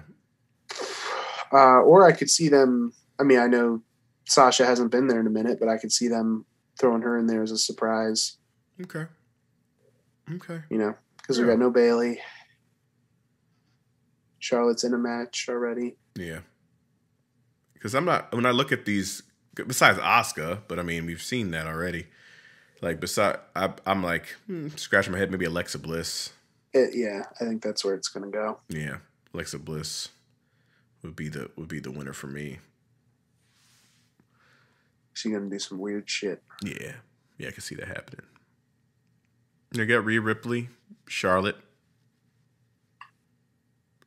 which should be a decent match, and I guess it should, yeah. It should be. I don't know if Charlotte. We've seen it a couple times now. Though. Yeah, that's what I mean. Like, I don't know if is it time to take Charlotte to take it, or is it one more pay-per-view to get to SummerSlam and then she takes it in like a cage match or something? I don't know, like some stipulation type match. I don't know. What do you think? Oh, there is a stipulation already. I mean, well, a possible one. Yeah, I mean, it's not like, I don't know. I mean, it's because I don't think. I mean, I didn't watch Raw this week. Why are you rushing this shit? Well, because I mean, where else would they go? That's the thing. I mean, you could, because I think they're going to try to go toward their next thing. I don't know. I feel like this isn't going to be the last one. Whatever the outcome is, I think they'll still have SummerSlam to do the the final, the blow off or whatever. Yeah. Yeah, I don't really know which way it's going to go. There could be some fuckery on this one again, but who knows? Yeah, I'm not sure. Because I'm just like, well, eventually it's got to come to a head, and then I'm assuming Charlotte's going to take the title, but I at the same time I don't really know. Yeah, I would say she'll eventually get it. I just don't think it'll be here at this point. Right, I didn't think so either. I think it's. I mean, that's what I mean. Like, I don't know what we're doing, but I'm not mad at it. I mean, they both good wrestlers. It'll be fine. It'll be fine. Yeah. Lashley and Kofi Kingston, I think this is interesting, but, I mean, this is just to feed Bobby Lashley some shit before SummerSlam. I don't know. I mean, they did you see the leak that happened? No, I didn't see a leak. Apparently there was a graphic that leaked with Kofi Kingston defending the title against Dolph Ziggler in September. Well, that's some bullshit. I know. That's what I'm saying. Somebody out here doing about I shit. know. Somebody out here fucking photoshopping shit out here. No, it came from a WWE email, like I know advertising. They like to fuck with people. They fucked up. They're wrong for that shit. No, it was in Georgia. I think it was the arena. Like the arena itself published it. Well, they don't. That's what I'm saying. The arena itself published it in an email that's sent out to people. They don't know. How's the arena going though? Because WWE tells them shit. Vince doesn't even know. No, but they put shit on paper. No, I know. Because some of these places, like... I think it's phenomenal. I just don't get how that happens in your goddamn company. I don't know either. I don't know either, dude. I don't understand how that shit happens. Like, no, you can't. No. Like, fucking talk to each other. You know what I mean? You can't start... why are you making the graphic right now? That's not a graphic you should be making for September right now when you haven't even gotten to that point. Why were you promoting... Or at least make the graphic. Don't put it out there. Why were we promoting fights, Miller Ale House? And there's no fight. Don't do it. I mean, why are you not talking to your people? That's the thing. I don't know. It doesn't make sense. Because I mean, that's the issue is corporate clearly wasn't talking to the local place. They're not going to give Kofi the belt again, are they? They're not really going to do that shit. I don't see what purpose that serves. I don't see the attraction in it. As much as I love Kofi, I love Kofi too. That's not his deal to me. No, it's not. It's not his deal. Because like his last run was I didn't like lackluster at best, and I don't know if that was his. That's not really all his. I'm not gonna put it all on him, but no, I mean how he lost it was that sucked. But at the same time, everything else about it was very like, eh. Yeah, I was mad. It wasn't even the fact that he lost it. I knew he was going to lose it. It's just the fact he got squashed. He got squashed. It was beautiful. Just completely negates everything. The thing is, it made sense for the. It did. I know it did. It made sense. God damn. Everybody was so mad about it. I'm like, but it makes sense. I am mad about it because I was like, God damn, at least let the motherfucker drop kick him or some shit. Just ran into the shit. Like, fuck me. Are you mad about Bob Backlund then? Bob Backlund what? When he jobbed out in like 8 seconds. Oh, when he was 45? Yeah. No, I wasn't mad about that. He's a former champion. He's a goddamn legend. He's 45. So? He got the Gives belt a by shit. cheating. Didn't even really win the belt. Got Owen Hart to fucking throw the towel in. That's how he won the Okay. title. So Big cheaters. he didn't cheat when he won it for like a million years. Oh, well, that was a million years before then. Well, Doing those little skip back and forth. Hey. still a damn legend. He is a damn legend. He is a damn legend. But yeah, he didn't hold that title for more. But, I How mean, long he did he was- hold but- that title? Like a week? Oh yeah, it was not long. It was not long. No, it was maybe a week. For a No, week. it was. It might have been like 4 days, like legitimately. Didn't he lose it on a house show? Yeah, I'm pretty sure. At least Kofi lost it on first SmackDown or whatever the fuck it was. Jesus Christ. No, Kofi at least got a run with it. Yeah, It just was a lackluster run. yeah, it wasn't a great run. That was one of the weakest runs I could think of. Well, it was because he kept winning by like. I even bullshit. liked WhatChamacallit's run better than that. Jinder Mahal's. I like Jinder Mahal's run better. Well, yeah, than because he actually had some convincing. yeah. Victories and stuff. Yeah, yeah, I liked his run. I actually was all about. I was all about the shit. I was all about that bullshit. I missed that run. I gotta watch some old shit again because everybody's just so fucking shocked by it all. Like I just love it all. Like and his entrance was fucking dope. Like I loved his entrance. That shit was fucking fire. Mm-hmm. That shit was so cool. But now he doesn't have the Bollywood boys. Nope, they gone. No He's got the Bollywood big boys. motherfuckers. He got some other motherfuckers now. Yeah, He's got the big boys. yeah. He upgraded. Even though I like the Bollywood boys. I don't know if it's an upgrade completely, but Yeah. No, I like those little motherfuckers. They could bump the fuck. Jesus. I remember that was literally the highlight of fucking Battleground was those bumps. fucking bumps. I was like, oh my god. Other than that, Oh shit. it was awful. Oh man. I think today was the 2-year. We went to Extreme Rules. Yeah, 2019. Yeah. Yeah, Yep. somewhere around there. Yeah. Yeah, that was a good one. That was a good one. Wasn't that Undertaker's last match in America in front of people? It was some shit like that.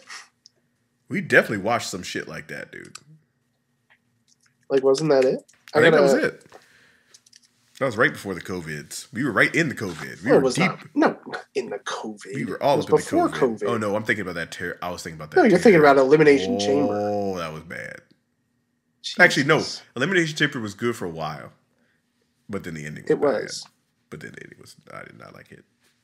I didn't mind it. COVID times. Yeah, no, I'm looking here. Yeah, that was the Undertaker's last match in front of people in America. And it was a good one. It was a good one. It was a good one. Because then his thoroughly last enjoyed match, it. his last match was the Boneyard match, Mm-hmm. which was not in front of people. Nope. And then he was in the Gauntlet in Saudi Arabia. That's right. He was in the Gauntlet. Forgot about that. Yeah, literally his last match in America in front of people. There you go. We got to see his last match. We got to see Kurt Angle's last match Oh for the time shit. being. Oh please, let that be forever. I can't see. I got to see CM Punk's last WWE match. Did you? Yeah, Oh, the because you're at the Royal Royal Rumble, Rumble. Fuck. 2014. Yeah, you were at the Royal Rumble. Call me the Legend Killer. Fuck you, seriously. You out Just here. You out here fucking destroying motherfuckers. That's crazy. That kid. That's crazy. I was surprised he didn't come back. Who? CM Punk? Yeah. You see, they took away one of his losses now. What you mean? One of his UFC losses. What do you mean they took it away? They took it away. Why? I forget the reason. What do you mean they took it away? Yeah, they overturned it I go over. Why? because Mike Jackson tested positive for drugs. At the time? I think so. Oh. Here we go. Wait. I was gonna say I gotta read the full thing, but I knew it had something to do with Mike Jackson, the dude who like Yeah, I was remember fucking just with him fucking with him the whole time. Yeah. Yeah. I remember that. That was brutal. It's now considered a no contest as a post-bout disciplinary finding against a contestant. So I'm assuming that's tested positive for tetrahydrocannabinol due to marijuana following the event. Oh, he had marijuana in his system. Yeah. So 3 years later. So he was just lazy and he fucked him up. That's hilarious. So the thing is, 3 years later, though. No, that's so stupid. And because because Illinois has a no tolerance policy for marijuana, they recommend that. They have no tolerance policy? Yeah. They got a zero tolerance policy for that. Wow. It used to be discontinued for anybody participating in UFC. Well, I learned between something now new and every the fucking event, day. and I guess he did. So, well, but the thing is, why did this shit take 3 years? That's what I'd like to know. And why does it even matter? Well, it matters because now he's only 0-1, not 0-2. Now he's 0-1 with a no contest. Bro, that shit was embarrassing. That shit was embarrassing. Everything about his run was embarrassing. That shit was embarrassing. I don't think you could be more embarrassing going to a different sport and getting that ass whooped like that. At least some of these other motherfuckers that went somewhere else actually did okay. Like Batista did okay. Jack Swagger did really good. Bobby Lashley did really good. Greg Hardy got knocked the fuck out. Yeah. Oh, Greg. Not gonna work out for you, bro. But at least you made it to UFC. Good for you. Good for you. Got to beat up on something else besides your wife, bro. Jesus. Got to beat up on somebody else. I would like every time if I fought somebody like Greg Hart, I'd be like so fucking like mad. Like I'd be like, God damn, this fucking asshole. I'm beating the fuck out of him. But at least he can fight a little bit. He's like 7-3 or some shit, like 7-4. It's not like he's not like bad.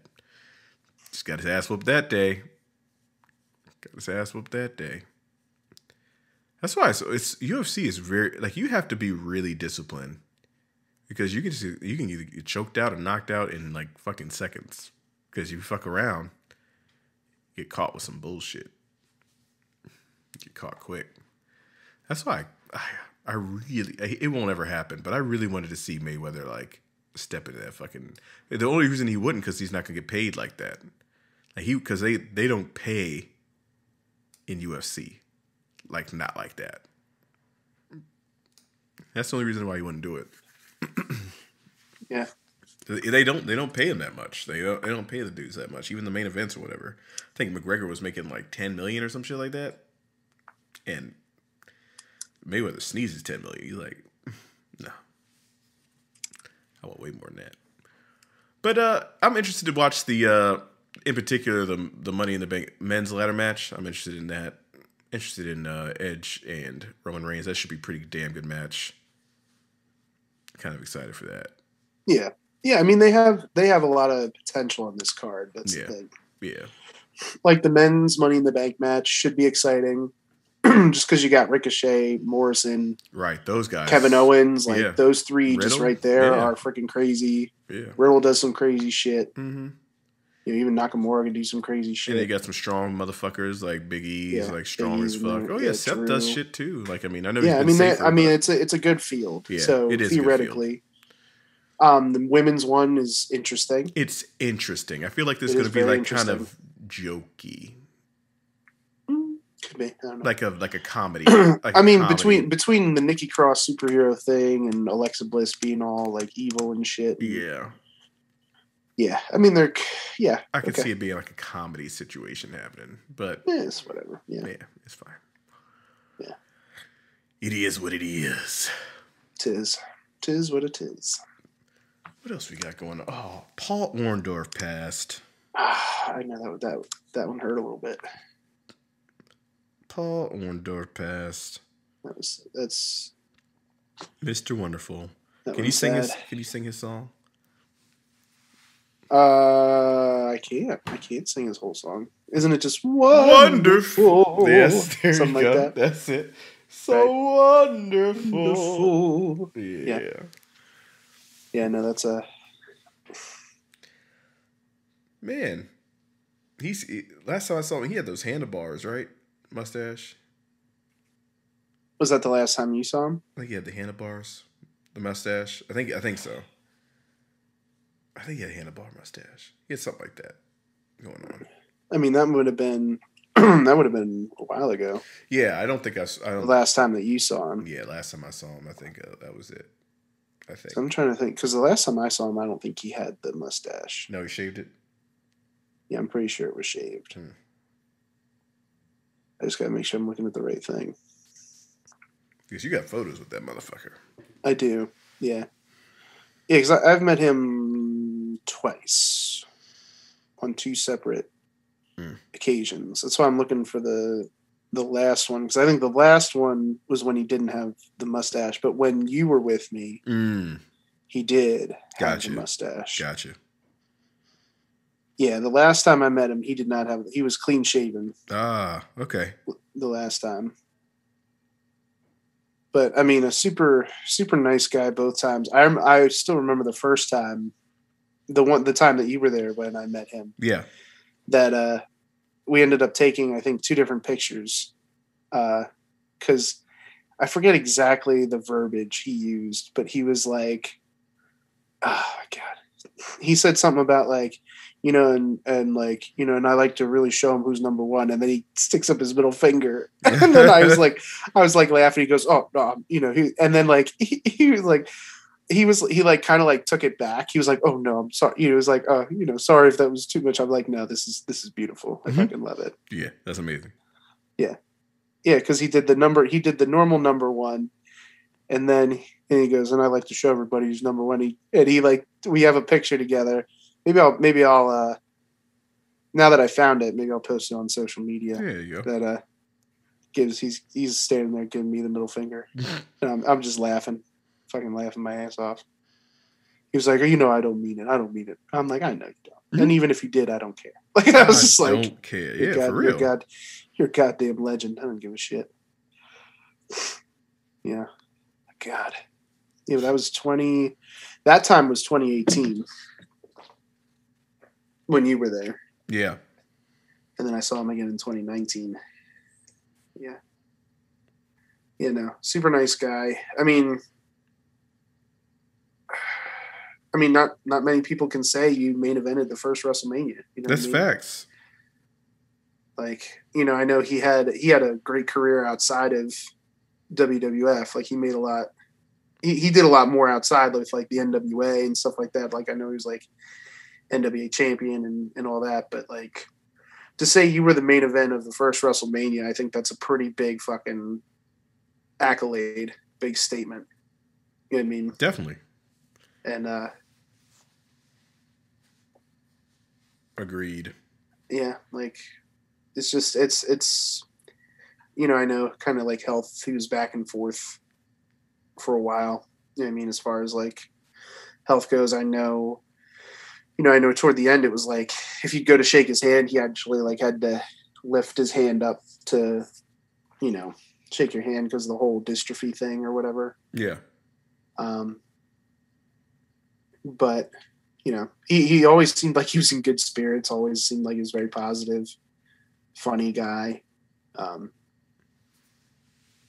So yeah, that's a sad one. Yeah, I mean, definitely a sad one. Just another one going. How old was he?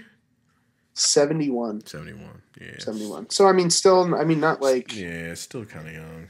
Yeah, that's not like old to the point where it's like okay, 71 still be. Get those mid-70s, bro. Yeah. That's tough. Well, yeah. I mean, it's just this wrestling business, bro. Yeah. I'm telling you. Especially back in the day. Like, this shit comes back at you. I think some of these guys will live a little longer than that now than they were, Well, because they're not doing all the. They're not doing they're not necessarily doing all the crazy stuff and taking all the different supplements and stuff and whatever. Yeah. Yeah, I think they'll be okay for the most part. Oh, man. That's all I got for this week, man. Like, got a trip coming up in like 10, 11 days. That'll be fun. Yeah, there you go. There it is. Got a little trippy trip. And and you don't have to eat while you drink.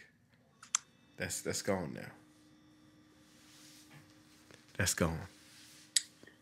Tis. So that's good. Exciting times. All right. That'll do it this week for the Sweatshop Podcast. Please like, follow, share all the places that we have. And you can find all those places. I'm talking Facebook, Instagram, Twitter, all the shit, YouTube, Jesus, everywhere. Yeah, you can find Jesus there too, I'm sure. Is that a new thing? I don't know. I should just put Jesus on there. I'm gonna add it to my link tree. Got all of the links there on that. The question is, where's that gonna go? Huh? Where's that gonna go? What, Jesus? Yeah. My penis. Oh no. Just be a dick pic. No. No, we don't do that. We don't do that. No. Don't do that. Oh man. No. It is Linktree /Sweatshop Pod. It is the linktr.ee/Sweatshop Pod. We are on that motherfucker. We got all the shit on there. I'm telling you, the merch, Anchor FM, Spotify, Apple Podcasts, YouTube, Facebook, Twitter, Instagram. Just click on it. Follow us. It is a magical time for everybody. For everybody. All right, bro. Ooh, where do I start? I have so many things. I mean, I guess at the top, we already plugged the Legends of Hamburg. That is coming up not this weekend, but next weekend, Saturday, July the 24th. From 10 a.m. to 4 p.m., you can come out and meet some wrestling legends, some future stars, some current stars of the day across all the different wrestling circuits at the historic Hamburg Fieldhouse in Hamburg, Pennsylvania. And then stick around for some Outbreak Wrestling that will occur around 6 or 6:30 that same evening in the historic Hamburg Fieldhouse. There's not just going to be meet and greets with wrestling legends and wrestling personalities, but there will also be food trucks and some axe throwing, escape rooms, all kinds of fun stuff going on. So it sounds like a great family event. You can bring anyone who basically likes to have fun. You can get your tickets at legendsofhamburg.com or just Google Legends of Hamburg Fan Fest. You can Facebook them. They're on all social media, so just search up Legends of Hamburg. You'll find the ticket information there. I believe tickets are still available for both the show and the convention. So make sure you get those tickets today so that you don't miss out on this one-of-a-kind wrestling convention and show. Then after the Legends of Hamburg, the following Tuesday and Wednesday, the 27th. Oh, I got to check the calendar. I think it's the 27th and 28th. Yes, Tuesday, the 27th, and Wednesday, the 28th, will be the Camp Leapfrog Tag Camp Grand Prix, where we will be crowning our tag team champions. It's a 2-day tag tournament. It'll be airing on the Independent Wrestling Facebook page for day one, which I believe will be the Tuesday date after NXT airs. And then on Wednesday, the 28th, will be exclusively on IWTV for the finals and all that kind of stuff. And that will be airing after AEW Dynamite on that evening. So Tuesday, July the 27th will be day one. And then Wednesday, July the 28th will be day two. I believe both will be at 10 p.m. We got open swims for both of them on the Independent Wrestling Facebook page. So check that out on the 27th and July 27th and July 28th, our Tag Camp Grand Prix. You can follow all the information on that. You can go to all social media at Camp Leapfrog. Got all the promo pics and stuff. In addition to the Tag Camp Grand Prix, we also got our first field trip, our first live event we're doing for Abby Jane's 21st birthday extravaganza. It's going to be on Sunday, August the 8th at the H2O Center in Williamstown, New Jersey. Tickets are on sale for that, but guess what? There's only 2 as of this recording, which there may not be after said recording, but as of this recording right now, there are only 2 front row seats available. Actually, I lied. 1 front row seat available. That's what I said. See, that's why I checked right now. Quick. There's only 1 front row seat available. However, there are still plenty of general admission tickets available. And in order to help guarantee you a seat, or at least have a better chance at a seat, you can also upgrade to the VIP party access. That gets you priority entry into the venue so that you do have a better chance of getting one of those seats for general admission, because general admission seating is first come, first serve. So I would recommend getting that VIP party access. Not only do you get priority entry into the venue, but you'll also get an autographed birthday card from Abby Jane. You also get a cupcake or some sort of cake in relation to because what's a birthday without some cake? Facts. Some cupcakes. You know what I mean? Factual. So you get a cupcake. You also get discounts at our Camp Leapfrog merch store, which we're actually working on a really cool T-shirt that we're going to have available exclusively at our live event. Will not be sold on our online store or anything. So we are working on that currently as well as some other merchandise items we're going to have available. You'll get a discount code. I believe it's 20% off any Camp Leapfrog merchandise there. So make sure you get your tickets. Tickets will be available until the day of online. So you can go to hightensionhtw.com and then find the Camp Leapfrog page, or you can go to campleapfrog.com/shop, and that should take you right to where the tickets are on the website, or you can look us up on Eventbrite. You can find the tickets there. That's where we're selling the tickets through. So make sure you get those tickets and then hang around for the IWTV 100 special later that evening, same venue. Just a different time. Hang around because that card looks like it's going to be stacked. It's going to be the 100th defense of the IWTV Championship. So make sure you come to that doubleheader of wrestling action on Sunday, August the 8th in Williamstown, New Jersey. And then I think that's mostly all the Camp Leapfrog stuff. But if you want to keep up with Camp Leapfrog stuff, find us at Camp Leapfrog on social media. And then, as always, we've got all the HTW Network podcasts coming around. We keep churning out episodes of Moran and Friends. We keep churning out Tommy Talks Tape. The people want them. You get them. Keep getting Sweatshop podcast episodes, getting episodes of The Sambo Show. We got some new content that's going to be coming out within the next couple weeks.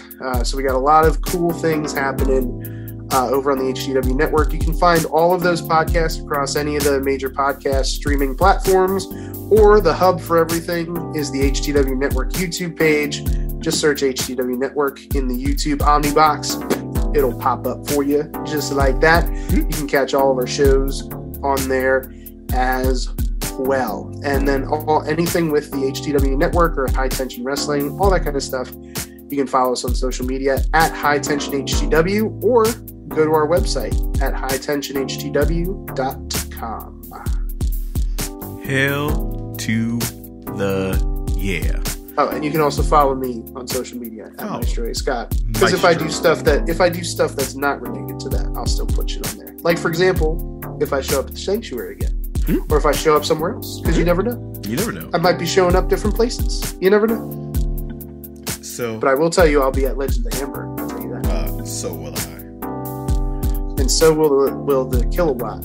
I think he'll be there. You think? I think. He'll be there. He might have got himself into a little trouble. Oh my. So he was thinking about not being there. Interesting. Got himself into a little trouble. Good to see how it plays out. So, before we leave, I thought I was done. But I just want all my plugs and everything. I just want to quote Virgil. Oh no. Okay. No. And I quote. No. I think I made Hulk Hogan's whole career. Ted Turner and I put together the NWO. I got paid all day. I was like a moving reindeer. It was too sweet meat sauce week.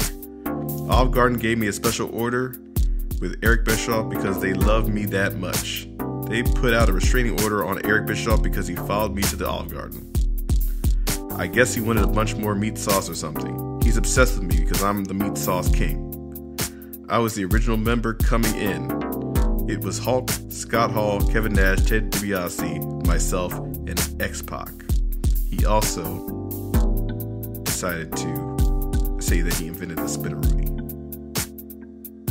And from me and the maestro, we are closing up shop.